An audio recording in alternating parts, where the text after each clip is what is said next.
ओम नमो विष्णवे नमः। आज माघ मास के आखिरी गुरुवार के दिन सुनिए बृहस्पतिवार की व्रत कथा। तो चलिए आज की वीडियो हम प्रारंभ करते हैं। गुरुवार का दिन भगवान बृहस्पति देव और इसके साथ साथ भगवान विष्णु को समर्पित होता है। और भगवान विष्णु और बृहस्पति देव की पूजा उपासना करने से सभी मनोकामनाएं पूर्ण होती हैं, परिवार में सुख शांति बनी रहती है। और आज के दिन व्रत भी धारण किया जाता है और इस व्रत में केले का पूजन उपासना की जाती है। और इसी के साथ साथ इस दिन में एक समय भोजन किया जाता है जिसमें कि सिर्फ चने की दाल का ही प्रयोग किया जाता है और इसमें नमक नहीं खाया जाता। आज के दिन पीले वस्त्र पहनना चाहिए, पीले फलों का ही प्रयोग करना चाहिए। और इसके साथ साथ भगवान विष्णु की विशेष रूप से पूजा उपासना करने के बाद बृहस्पतिवार की व्रत कथा का रसपान करना चाहिए। तो चलिए आज की कथा हम प्रारंभ करते हैं। बहुत पुराने समय की एक बात है। एक बड़ा ही प्रतापी तथा दानी राजा था। वह हर गुरुवार को व्रत रखता एवं पूजन उपासना भी करता था। ये सभी बातें उसकी रानी को बिल्कुल भी अच्छी नहीं लगती थी। ना तो वह कोई भी व्रत करती थी, ना ही किसी को एक पैसा तक दान में भी देती थी। और राजा को भी हमेशा ऐसा ही मना कर किया करती थी भी वो कोई भी पैसा दान में ना दे। एक समय की लेकिन बात है कि राजा शिकार खेलने वन को गया हुआ था। घर पर सिर्फ रानी और दासी ही थी। उसी समय गुरु बृहस्पति देव एक साधु का रूप धारण कर राजा के दरवाजे पर भिक्षा मांगने आए। साधु ने रानी से भिक्षा मांगी तो वह कहने लगी कि हे साधु महाराज, मैं तो इस दान और पुण्य से तंग आ गई हूँ। आप कोई ऐसा कोई उपाय बताइए जिससे कि ये सारा धन नष्ट हो जाए और मैं आराम से रह सकूं और मुझे कोई काम ना करना पड़े। तब साधु रूपी बृहस्पति देव ने कहा कि हे देवी, तुम तो बड़ी ही विचित्र हो। संतान और धन से भी भला कोई दुखी होता है? अगर तुम्हारे पास धन अधिक है तो इसे तुम्हें शुभ कार्यों में लगाना चाहिए, जिससे कि तुम्हारे दोनों लोग ही सुधरे और तुम हमेशा खुश रहो। परंतु साधु की बातों से रानी को कोई भी खुशी नहीं हुई। उसने कहा कि मुझे ऐसे धन की आवश्यकता नहीं है जिससे कि मैं दूसरों को ही दान देती फिरूं, जिसको संभालने में ही मेरा सारा समय नष्ट हो जाए। तब साधु ने कहा कि यदि तुम्हारी ऐसी इच्छा है तो जैसा मैं तुम्हें बताता हूँ तुम वैसा ही करना। गुरुवार के दिन तुम घर को गोबर से लीपना, अपने केशों को पीली मिट्टी से धोना और केशों को धोते समय स्नान भी करना और राजा से हजामत बनाने को कहना और भोजन में मांस मदिरा खाना, कपड़ा धोबी के जहाँ धुलने डाल देना। इस प्रकार तुम्हें 7 गुरुवार करने से तुम्हारे समस्त धन नष्ट हो जाएगा। इतना कहकर साधु बने बृहस्पति देव वहां से चले गए। साधु के अनुसार कई बातों को करते हुए अभी रानी को सिर्फ केवल 3 गुरुवार ही बीते थे कि उसकी सारी धन संपत्ति नष्ट हो गई। भोजन के लिए परिवार तरसने लगा। तब एक दिन राजा दुखी होकर अपनी रानी से बोला कि हे रानी, तुम यहीं पर रहो, मैं दूसरे देश को जाता हूँ। यहाँ पर सभी लोग मुझे जानते हैं, इसलिए मैं यहाँ पर कोई भी छोटा कार्य नहीं कर सकता। ऐसा कहकर राजा प्रदेश चला गया। वहां वह जंगल से लकड़ी काट कर लाता और शहर में बेचता। इस तरह वह अपना जीवन व्यतीत करने लगा। इधर राजा के बिना रानी और दासी दुखी रहने लगी और भूखी प्यासी तड़पने लगी। एक समय जब रानी और दासी को 7 दिन बिना भोजन के रहना पड़ा, तो रानी ने अपनी दासी से कहा कि हे दासी, यहाँ पास ही के गांव में मेरी बहन रहती है। वह बड़ी ही धनवान है, तो उसके पास जा और कुछ मांग कर लेकर आ, ताकि हमारा थोड़ा बहुत गुजारा हो जाए। दासी रानी की बहन के पास गई। उस दिन गुरुवार था। रानी की बहन उस समय बृहस्पतिवार की कथा सुन रही थी। दासी ने रानी की बहन को अपनी रानी का संदेश दिया, लेकिन रानी की बहन ने उसकी बात का कोई भी जवाब नहीं दिया। जब दासी को रानी की बहन से कोई भी जवाब नहीं मिला, तो वह बहुत ही ज्यादा दुखी हुई और उसे क्रोध भी आने लगा। तब दासी वहां से वापस आ गई और अपनी रानी को सभी बातें बताने लगी।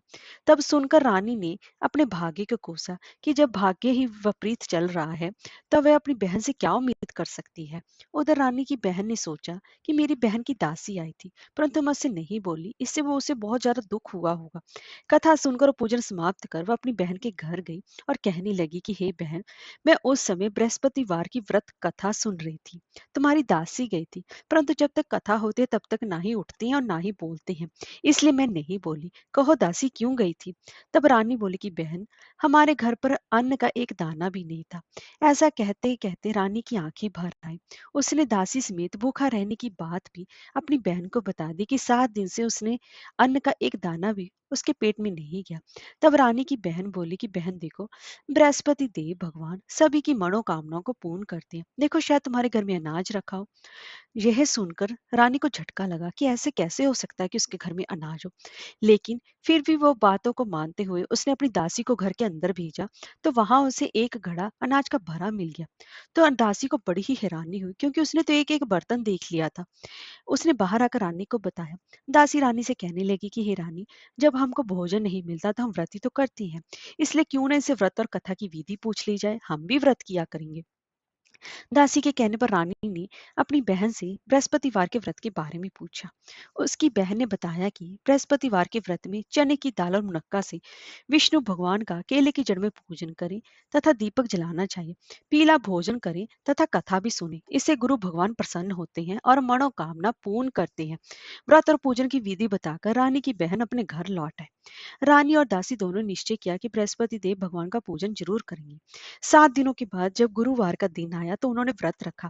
गुड़ साल में जाकर चना और गुड़ दासी जाकर बीन लाई और उसकी दाल से केले की जड़ तथा विष्णु भगवान का पूजन किया। अब पीला भोजन कहाँ से आए, इसीलिए दोनों बड़े ही दुखी। परंतु उन्होंने व्रत किया था, इसलिए बृहस्पति देव भगवान प्रसन्न थे। एक साधारण व्यक्ति के रूप में वे 2 थालों में सुंदर पीला भोजन लेकर आए और दासी को देकर बोले कि हे दासी, ये भोजन तुम्हारे लिए, तुम्हारी रानी के लिए है, इसे तुम दोनों ही ग्रहण करना।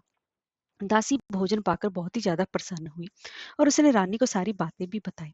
उसके बाद से वे हर गुरुवार को गुरु भगवान का व्रत और पूजन उपासना करने लगे। बृहस्पति भगवान की कृपा से उनके पास धन हो गया, परंतु रानी फिर पहले की तरह ही आलस्य करने लगी।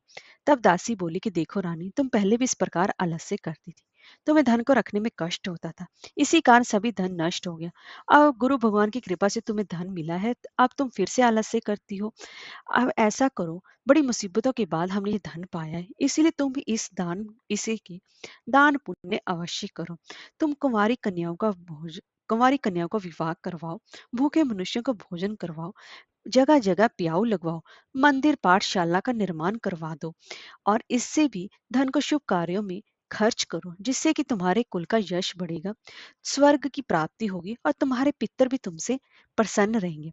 दासी की बात मानकर रानी सारे शुभ कर्म करने लगी। तब धीरे धीरे उसका यश सारे गांव में, नगर में फैलने लगा। एक दिन रानी और दासी आपस में विचार करने लगी, ना जाने राजा किस दशा में होंगे, उनकी कोई खोज खबर भी नहीं है। उन्होंने श्रद्धा पूर्वक गुरु बृहस्पति भगवान से प्रार्थना की कि राजा जहाँ कहीं भी हो, वह शीघ्र ही घर वापिस आ जाए। उधर राजा प्रदेश में बहुत ही ज्यादा दुखी रहने लगा था। वह प्रतिदिन जंगल से लकड़ी बीन कर लाता और उसे शहर में बेचकर अपने दुखी जीवन को बड़ी ही कठिन से वह व्यतीत कर रहा था। एक दिन दुखी हो वह अपनी पुरानी बातों को याद करके रोने लगा और उदास हो गया। उसी समय राजा के पास बृहस्पति देव एक साधु के वेश में आकर बोले कि हे लकड़हारे, तुम इस सुनसान जंगल में किस चिंता में बैठे हो, मुझे बताओ। यह सुनकर राजा के नेत्रों में जल भर आया। साधु की वंदना कर राजा ने अपनी सारी कहानी उस महात्मा जी को सुना दी। महात्मा तो दयालु ही होते हैं। तो वे राजा से बोले कि हे राजा, तुम्हारी पत्नी ने गुरु भगवान के प्रति, बृहस्पति देव के प्रति अपराध किया था, जिसके कारण तुम्हारी यह दुर्दशा हुई है। अब चिंता मत करो, अब तुम्हें बृहस्पति देव भगवान तुम पहले से अधिक धन देंगे। देखो, तुम्हारी पत्नी ने बृहस्पतिवार का व्रत भी प्रारंभ कर दिया है। अब तुम भी बृहस्पतिवार का व्रत करके चने की दाल व गुड़ जल के लोटे में डालकर केले का पूजन करो। फिर अपनी इस कथा को कहो और सुनो भी। भगवान तुम्हारी सभी कामनाओं को पूर्ण करेंगे। साधु की बात सुनकर राजा बोला कि हे प्रभु, लकड़ी बेचकर तो मुझे इतना पैसा भी नहीं बचता जिससे कि भोजन के उपरांत मैं कुछ बचा सकूं। और मैंने रात्रि में अपनी रानी को सपने में व्याकुल भी देखा है। मेरे पास कोई साधन नहीं जिसके उससे मैं समाचार जान सकूं। फिर मैं कौन सी कहानी कहूँ, ये भी मुझको मालूम नहीं है। तब साधु ने कहा कि हे राजा, मन में बृहस्पति भगवान के पूजन व्रत का निश्चय करो, वे स्वयं तुम्हारे लिए कोई ना कोई रास्ता बना देंगे। बृहस्पतिवार के दिन तुम रोजाना की तरह लकड़ियां लेकर शहर में जाना, तुम्हें रोज से दुगना धन मिलेगा, जिससे कि तुम भली भांति भोजन भी कर लोगे और तुम्हारे बृहस्पति देव की पूजा का सामान भी आ जाएगा। और जो तुमने बृहस्पतिवार की कहानी के बारे में पूछा है, वो इस प्रकार है कि प्राचीन काल में एक बहुत ही निर्धन ब्राह्मण था। उसकी कोई संतान नहीं थी। वह नित्य पूजा पाठ करता, उसकी स्त्री न स्नान करती, ना ही किसी देवता का पूजन उपासना करती थी। इस कारण ब्राह्मण देवता बहुत ही ज्यादा दुखी रहते थे। भगवान की कृपा से ब्राह्मण की यहाँ एक कन्या उत्पन्न हुई। धीरे धीरे कन्या बड़ी होने लगी। प्रातःकाल स्नान करके वह भगवान विष्णु का जाप करती। बृहस्पतिवार का व्रत भी वह करने लगी थी। पूजा पाठ समाप्त कर पाठशाला जाती तो अपनी मुट्ठी में जौ भर के ले जाती और पाठशाला के मार्ग में डालती जाती। लौटते समय वहीं जौ स्वर्ण के हो जाते तो उनको बीन कर घर ले आती। एक दिन वह बालिका सूप एवं सोने के जौ को फटक कर साफ कर रही थी कि तभी उसकी माँ ने देख लिया और कहा कि हे बेटी, सोने के जौ को फटकने के लिए सोने का सूप भी तो होना ही चाहिए। तब दूसरे दिन गुरुवार था। तब उस कन्या ने बृहस्पतिवार का व्रत रखा और बृहस्पति देव से सोने का सूप देने की प्रार्थना की। बृहस्पति देव ने उसकी प्रार्थना स्वीकार कर ली और रोजाना की तरह वह कन्या जौ फैलाती हुई पाठशाला चली गई। पाठशाला से वह लौटकर जब वह जौ बीन रही थी तो बृहस्पति देव की कृपा से उसे सोने का सूप मिला। उसे वह घर ले आई और उससे ही अब वो जौ साफ करने लगी। परंतु उसकी माँ का वही ढंग रहा। एक दिन की बात है कि कन्या सोने के सूप में जौ को साफ कर रही थी। उसी समय उस नगर का राजकुमार वहां से उसके घर के पास से निकला। कन्या के रूप और कार्य को देखकर वह उस पर मोहित हो गया। राजमहल आकर वह भोजन तथा जल त्याग कर उदास होकर लेट गया। राजा को जब राजकुमार द्वारा अन्न जल त्यागने का समाचार प्राप्त हुआ तो अपने मंत्रियों के साथ वह अपने पुत्र के पास गया और उससे कारण पूछने लगा। राजकुमार ने राजा को उस लड़की के घर का पता भी बता दिया। तब मंत्री उस लड़की के घर पर गए। मंत्री ने ब्राह्मण के समक्ष राजा की ओर से विनती की और उसकी कन्या अपने राजा के बेटे के लिए मांगने लगे। तब कुछ ही दिनों के बाद ब्राह्मण की कन्या का विवाह राजकुमार के साथ संपन्न हो गया। कन्या के घर से जाते ही ब्राह्मण के घर में पहले की तरह ही फिर से गरीबी का निवास हो गया। एक दिन दुखी होकर ब्राह्मण अपनी पुत्री से मिलने गए। बेटी ने अपने पिता की अवस्था को देखा, अपनी माँ का हाल चाल पूछा। ब्राह्मण ने सभी हाल कह सुनाया। कन्या ने बहुत सा धन देकर अपने पिता को विदा कर दिया। लेकिन कुछ ही दिनों बाद फिर वही हाल हो गया। ब्राह्मण फिर अपनी कन्या के यहाँ गया और सभी हाल कहा तो पुत्री बोली कि हे पिताजी, आप माता जी को यहाँ पर लेकर आइए। मैं उन्हें वह विधि बता दूंगी जिससे कि सारी गरीबी हमेशा के लिए दूर हो जाए। ब्राह्मण देवता अपनी पत्नी को साथ लेकर अपनी पुत्री के पास राजमहल पहुंचे। तो पुत्री अपनी माँ को समझाने लगी कि माँ, तुम सुबह जल्दी उठकर प्रातःकाल स्नान आदि करके विष्णु भगवान का पूजन करो तो तुम्हारी सारी गरीबी हमेशा हमेशा के लिए खत्म हो जाएगी। परंतु उसकी माँ ने उसकी एक भी बात नहीं मानी। वह सुबह ही उठकर प्रातःकाल उठकर ही अपनी पुत्री की बची जूठन को खा लेती थी। एक दिन उसकी पुत्री को बहुत ही ज्यादा गुस्सा आया और उसने अपनी माँ को एक कोठरी में बंद कर दिया और प्रातःकाल उसे स्नान आदि करके उससे पूजा पाठ करवाया। तो उसकी माँ की बुद्धि ठीक होगी। अब वह नियम से पूजा पाठ करने लगी और हर एक गुरुवार को भी व्रत करने लगी। इस व्रत के प्रभाव से मृत्यु के बाद वह स्वर्ग को गई और वह ब्राह्मण भी सुखपूर्वक इस लोक का सुख भोगकर स्वर्ग को प्राप्त हुआ। इस तरह कहानी कहकर साधु बने देवता वहां से चले गए। धीरे धीरे समय व्यतीत होने पर फिर गुरुवार का दिन आया। राजा जंगल से लकड़ी काटकर शहर में बेचने गया। उसे उस दिन और दिनों से अधिक लकड़ी के दाम बेचने पर ज्यादा पैसा मिला। राजा ने चना गुड़ आदि लाकर बृहस्पतिवार का व्रत प्रारंभ किया। उस दिन के सभी क्लेश दूर होने शुरू हो गए। परंतु जब अगले गुरुवार का दिन आया तो वह गुरुवार का व्रत करना भूल गया, जिससे कि बृहस्पति भगवान नाराज हो गए।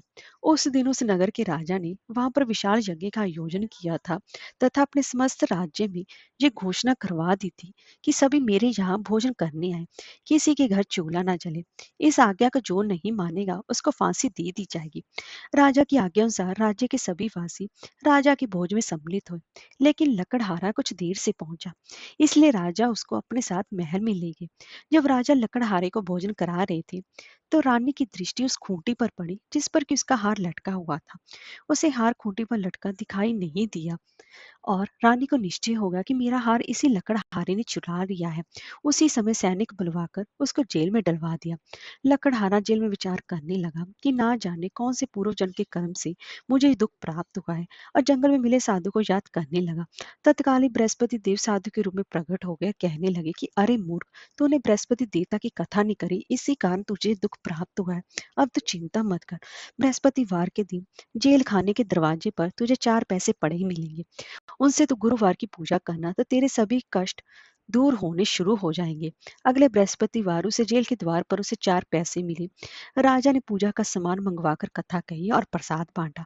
उसी रात्रि में बृहस्पति देव ने उस नगर के राजा को स्वप्न में कहा कि हे राजा, तूने जिसे जेल में बंद किया है उसे कल छोड़ देना, वह निर्दोष है। राजा प्रातःकाल उठा और खूंटी पर हार टंगा देकर लकड़हारे को बुलाकर क्षमा मांगी और राजा की योग्य सुंदर वस्त्र आभूषण भेंट कर उसे विदा कर दिया। तब गुरुदेव की आज्ञा अनुसार राजा अपने नगर को चलने लगा। राजा जब नगर के निकट पहुंचा तो उसे बड़ा ही आश्चर्य हुआ। नगर में पहले से अधिक बाग, तालाब और कुएं, बहुत सी धर्मशालाएं, मंदिर आदि बनी हुई थी। राजा ने पूछा, ये किसका बाग और धर्मशाला है? तब नगर के सभी लोग कहने लगे कि ये सब रानी और दासी द्वारा बनवाए गए हैं। राजा को आश्चर्य हुआ और गुस्सा भी आया कि उसकी अनुपस्थिति में रानी के पास धन कहाँ से आया होगा। जब रानी ने खबर सुनी कि राजा वापस घर पर आ रहे हैं तो उसने अपनी दासी से कहा कि हे दासी, देख, राजा हमको कितनी बुरी हालत में छोड़ गए थे। वह हमारी ऐसी हालत देखकर कहीं लौट ना जाए, इसलिए तू दरवाजे पर जाकर खड़ी हो जा। रानी की आज्ञा अनुसार दासी दरवाजे पर जाकर खड़ी हो गई और जब राजा आए तो उन्हें वे अपने साथ महल में लेकर आए। तब राजा ने क्रोध करके अपनी तलवार निकाली और पूछने लगा कि बताओ, यह धन तुमने कैसे प्राप्त किया है? तब रानी ने सारी कथा कह सुनाई, कैसे वह गुरुवार का व्रत और पूजन उपासना किया करती थी। राजा ने निश्चय किया कि मैं तो रोजाना दिन में 3 बार कहानी कहा करूंगा और रोज ही व्रत किया करूंगा। अब हर समय राजा के दुपट्टे में चने की दाल बंधी रहती तथा दिन में वो 3 बार कथा भी कहता। एक रोज राजा ने विचार किया कि चलो अपनी बहन के यहाँ मैं होकर आऊं। इस तरह का निश्चय कर राजा घोड़े पर सवार होकर अपनी बहन के यहाँ चल पड़ा। मार्ग में उसने देखा कि कुछ आदमी एक मुर्दे को लिए जा रहे हैं। उन्हें रोककर राजा कहने लगा कि अरे भाइयों, मुझसे मेरे बृहस्पतिवार की व्रत कथा सुन लो।